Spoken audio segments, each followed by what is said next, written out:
Assalamualaikum warahmatullahi wabarakatuh. Perkenalkan, nama saya Yusmilanti dengan NIM 21090350057. Sebelum itu, video ini saya buat untuk memenuhi tugas ketiga mata kuliah Filsafat Ilmu dengan dosen pengampu Bapak Dr. Agung Widi Kurniawan STMM. Dengan materi yang akan saya bawakan yaitu Filsafat Ilmu Manajemen. Sebelum kita melangkah terlebih dahulu, kita harus mengetahui apa sih itu manajemen. Nah, saya akan bahas mengenai pengertian manajemen. Pengertian manajemen adalah proses mengkoordinasikan aktivitas-aktivitas kerja sehingga dapat selesai secara efektif dan efisien dengan melalui orang lain. Kita telah mengetahui bahwa mengkoordinasikan pekerjaan orang lain merupakan hal yang membedakan posisi manajerial dari posisi non-manajerial. Walaupun begitu, ini tidak berarti bahwa manajer dapat melakukan apa yang mereka inginkan setiap saat, di mana saja atau setiap kesempatan. Selain itu, manajemen melibatkan efisiensi dan efektivitas penyelesaian aktivitas-aktivitas kerja organisasi, atau sekurang-kurangnya itulah yang didambakan manajer. Adapun istilah manajemen berhubungan dengan usaha untuk tertentu dengan jalan menggunakan sumber daya yang tersedia dalam organisasi dengan cara yang sebaik mungkin. Dalam pengertian organisasi selalu terkandung unsur kelompok atau lebih dari 2 orang manusia, maka manajemen pun biasanya digunakan dalam hubungan usaha suatu kelompok manusia, walaupun manajemen itu dapat ditetapkan terhadap usaha-usaha individu. Selanjutnya yang akan saya bahas yaitu filosofi manajemen. Filsafat manajemen adalah kumpulan pengetahuan dan kepercayaan yang memberikan dasar atau basis yang luas untuk menentukan pemecahan terhadap masalah-masalah manajer. Para perintis ilmu manajemen terdiri dari beberapa orang dan berasal dari berbagai negara, seperti Frederick Winslow Taylor, Henry Fayol, Babbage, dan Alexei Stanhanov. Namun di sini saya hanya akan membahas 2 tokoh saja. Yang pertama ada Frederick Winslow Taylor. Frederick Winslow Taylor lahir pada tahun 1856 dan meninggal pada tahun 1915. Adalah seorang sarjana teknik yang berasal dari Amerika Serikat dan pemimpin perusahaan Bethlehem Steel Company. Ia dikenal sebagai Bapak Scientific Management atau manajemen berdasar ilmu, karena dialah orang pertama yang mengemukakan ide serta menetapkan dasar-dasar ilmu pengetahuan manajemen. Adapun asas-asas manajemen yang dikemukakan oleh Frederick Winslow Taylor. Yang pertama itu pengembangan metode kerja yang terbaik. Kemudian yang kedua itu pemilihan serta pengembangan para pekerja. Yang ketiga itu usaha untuk menghubungkan serta mempersatukan metode kerja yang terbaik serta para pekerja yang terpilih dan terlatih. Dan yang terakhir itu kerjasama yang harmonis antara manajer dan non-manajer, meliputi pembagian kerja dan tanggung jawab manajer untuk merencanakan pekerjaan.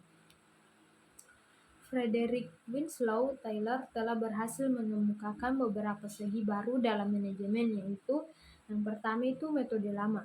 Metode lama yakni rule of thumb atau turut perintah menjadi usang. Yang kedua itu setiap unsur pekerjaan kini ditentukan dengan cara ilmiah.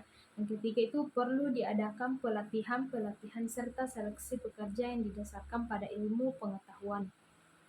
Yang keempat itu kerjasama antara manajer dan para buruh mutlak perlu demi memperoleh hasil yang sebaik-baiknya.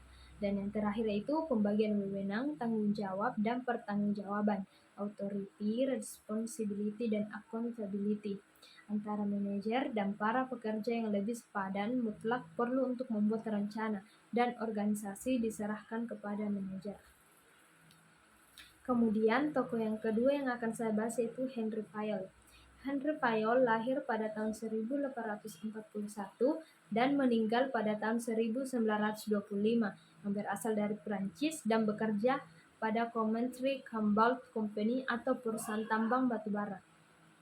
Henry Fayol termasuk salah satu seorang perintis scientific management dan pada tahun 1916 menerbitkan buku berjudul Administration Industrial et General and Industrial Management oleh Constance Stores.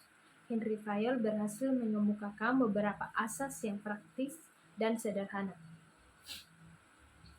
Henry Fayol mengemukakan atau menemukan bahwa kegiatan-kegiatan dalam usaha industri dapat dibagi dalam beberapa bagian, yaitu yang pertama itu ada teknis atau produksi, yang kedua itu ada komersial atau pembelian, pertukaran, dan penjualan, yang ketiga ada finansial yaitu mencari modal dan pemanfaatannya secara optimal, yang keempat yaitu keamanan, itu perlindungan terhadap hak milik dan kesehatan orang-orang. Yang kelima itu pembukuan dan statistik, dan yang terakhir yaitu manajemen, meliputi perencanaan, pengorganisasian,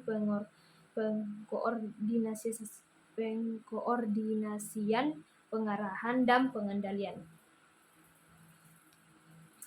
Henry Fayol mengatakan bahwa keenam kegiatan di atas terdapat dalam semua perusahaan, baik perusahaan kecil maupun perusahaan yang besar. Henry Fayol dalam bukunya mengemukakan pengamatannya mengenai sifat-sifat dan pendidikan manajerial, asas-asas umum manajemen, dan unsur-unsur manajemen.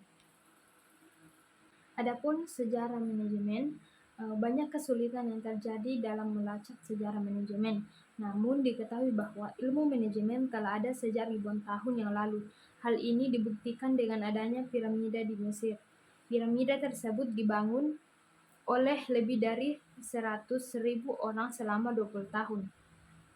Pembangunan piramida ini tak mungkin terlaksana tanpa adanya seseorang yang merencanakan, mengkoordinasikan, menggerakkan para pekerja dan mengontrol pembangunannya. Daniel Loren membagi evaluasi pemikiran manajemen dalam 4 fase, yaitu pemikiran awal, era manajemen ilmiah, era manusia sosial, dan era modern. Yang pertama itu fase pemikiran awal manajemen. Sebelum abad ke-20, terjadi dua peristiwa penting dalam ilmu manajemen. Peristiwa yang pertama yaitu terjadi pada tahun 1776 ketika Adam Smith menerbitkan sebuah doktrin ekonomi klasik, The Wealth of Nation. Dalam bukunya itu, ia mengemukakan keunggulan ekonomis yang akan diperoleh organisasi dari pembagian kerja atau division of labor, yaitu perincian pekerjaan ke dalam tugas-tugas yang spesifik dan berulang. Smith menyimpulkan bahwa pembagian kerja dapat meningkatkan produktivitas dengan yang pertama itu meningkatnya keterampilan dan kecekatan tiap-tiap pekerja. Kemudian menghemat waktu yang terbuang dalam pergantian tugas dan menciptakan mesin dan penemuan lain yang dapat menghemat tenaga kerja. Kemudian ada peristiwa penting kedua yang mempengaruhi perkembangan ilmu manajemen adalah revolusi industri di Inggris. Revolusi industri menandai dimulainya penggunaan mesin menggantikan tenaga manusia yang berakibat pada pindahnya kegiatan produksi dari rumah-rumah menuju tempat khusus yang disebut pabrik. Nah, perpindahan ini mengakibatkan manajer-manajer ketika itu membutuhkan teori yang dapat membantu mereka meramalkan permintaan, memastikan cukupnya persediaan bahan baku, memberikan tugas kepada bawahan, dan mengerahkan kegiatan sehari-hari. Sehingga ilmu manajemen itu mulai dikembangkan oleh para ahli. Kemudian yang kedua itu era manajemen ilmiah. Era ini ditandai dengan perkembangan ilmu manajemen dari kalangan insinyur seperti Henry Town, Frederick Winslow Taylor, Frederick A. Halsey, dan Harrington Emerson. Manajemen ilmiah dipopulerkan oleh Frederick Winslow Taylor dalam bukunya Principles of Scientific Management pada tahun 1911. Taylor mendeskripsikan manajemen ilmiah sebagai penggunaan metode ilmiah untuk menentukan cara terbaik dalam menyelesaikan suatu pekerjaan. Beberapa penulis seperti Stephen Robbins menganggap tahun terbitnya buku ini sebagai tahun lahirnya teori manajemen modern. Perkembangan manajemen ilmiah juga didorong oleh munculnya pemikiran baru dari Henry Gantt dan keluarga Gilbert. Henry Gantt menggagas ide bahwa seharusnya seorang mandor mampu memberi pendidikan kepada karyawannya untuk bersifat rajin dan kooperatif. Ia juga mendesain sebuah grafik untuk membantu manajemen yang disebut sebagai Gantt chart yang digunakan untuk merancang dan mengontrol pekerjaan. Era ini juga ditandai dengan hadirnya teori administratif, yaitu teori mengenai apa yang seharusnya dilakukan oleh para manajer dan bagaimana cara membentuk praktik manajemen yang baik. Kemudian yang ketiga itu era manusia sosial. Era manusia sosial ditandai dengan lahirnya mahzab perilaku atau behavior school dalam pemikiran manajemen di akhir era manajemen dunia. Mahzab perilaku tidak mendapatkan pengakuan luas sampai tahun 1930-an.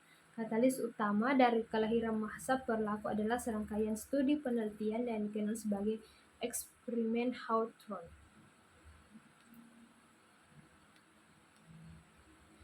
Kemudian pada tahun 1938, Chester Barnard menulis buku berjudul The Function of the Executive. Melihat perbedaan antara motif pribadi dan organisasi, Barnard menjelaskan dikotomi efektif efisien. Menurut Barnard, efektivitas berkaitan dengan pencapaian tujuan dan efisiensi adalah sejauh mana motif-motif individu dapat terpuaskan. Barnard juga mengembangkan teori yaitu penerimaan otoritas. Kemudian yang keempat dan yang terakhir itu era modern. Era modern ditandai dengan hadirnya konsep manajemen kualitas total atau total quality management di abad ke-20 yang diperkenalkan oleh beberapa guru manajemen yang paling terkenal diantaranya itu Edward Deming pada tahun 1900 sampai 1993 dan Joseph Juran lahir pada tahun 1904. Deming atau orang Amerika dianggap sebagai bapak kontrol kualitas di Jepang. Deming berpendapat bahwa kebanyakan permasalahan dalam kualitas bukan berasal dari kesalahan pekerja, melainkan sistemnya. Ia menekankan pentingnya meningkatkan kualitas dengan mengajukan teori 5 langkah reaksi berantai. Selanjutnya yaitu materi unsur bidang manajemen. Sebelum kita mempelajari bidang-bidang manajemen, kita harus terlebih dahulu mengetahui unsur-unsur manajemen atau tools of management.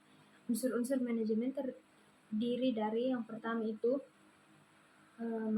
yaitu tenaga kerja manusia, baik tenaga kerja pimpinan maupun tenaga kerja operasional atau pelaksana.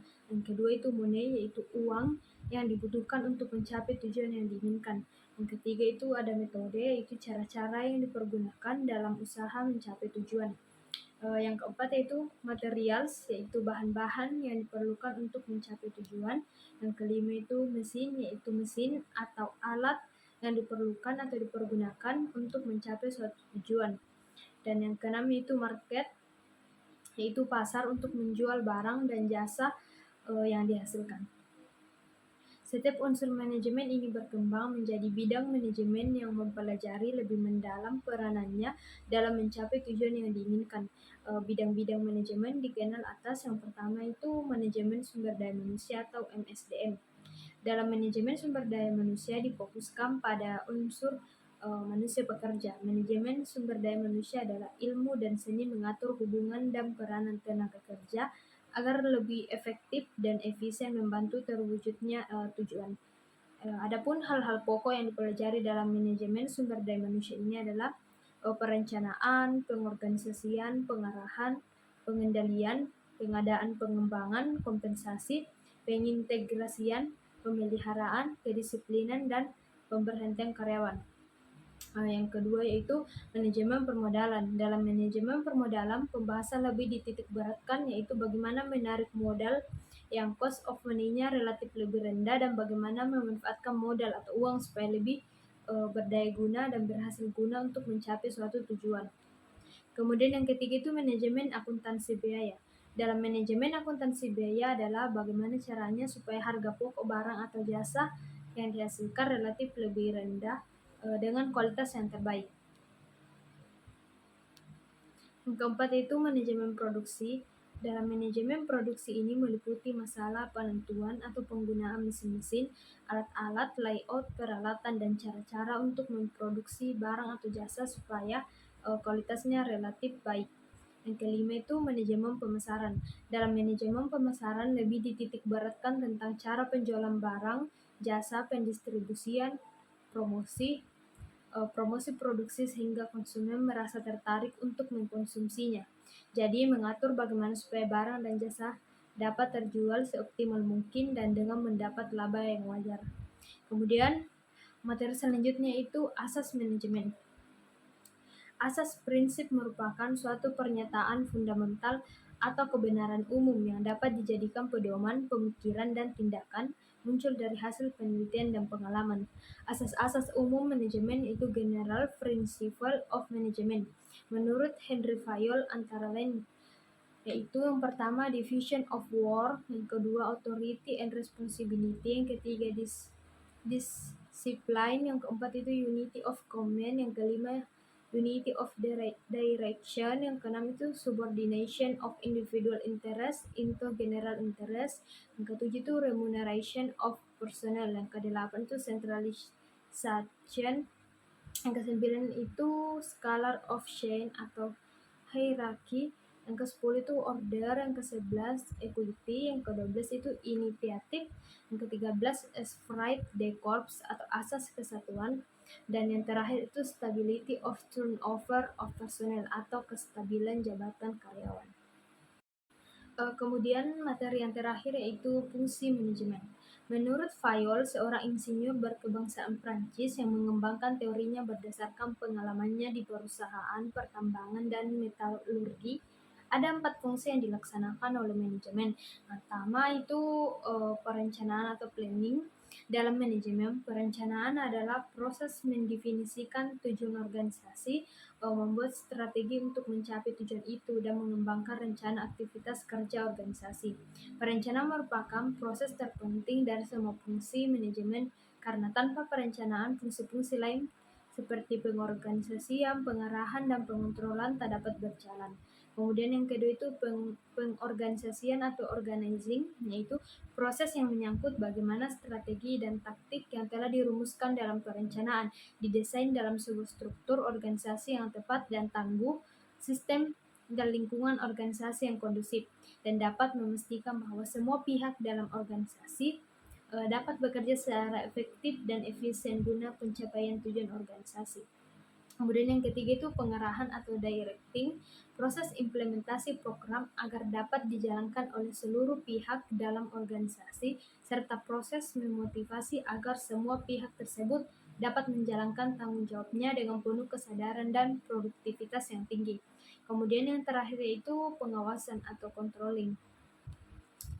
Proses yang dilakukan untuk memastikan seluruh rangkaian kegiatan yang telah direncanakan, diorganisasikan, dan diimplementasikan dapat berjalan sesuai dengan target yang diharapkan, sekalipun berbagai perubahan terjadi dalam lingkungan dunia bisnis yang dihadapi. Itulah tadi materi yang sempat saya sampaikan. Terima kasih semua yang sudah menonton video ini. Semoga bermanfaat bagi kita semua. Dan bila ada kesalahan dan kekurangan dalam video ini, mohon dimaafkan karena saya selaku manusia biasa tidak luput dari kesalahan. Sekian dan terima kasih. Wassalamualaikum warahmatullahi wabarakatuh.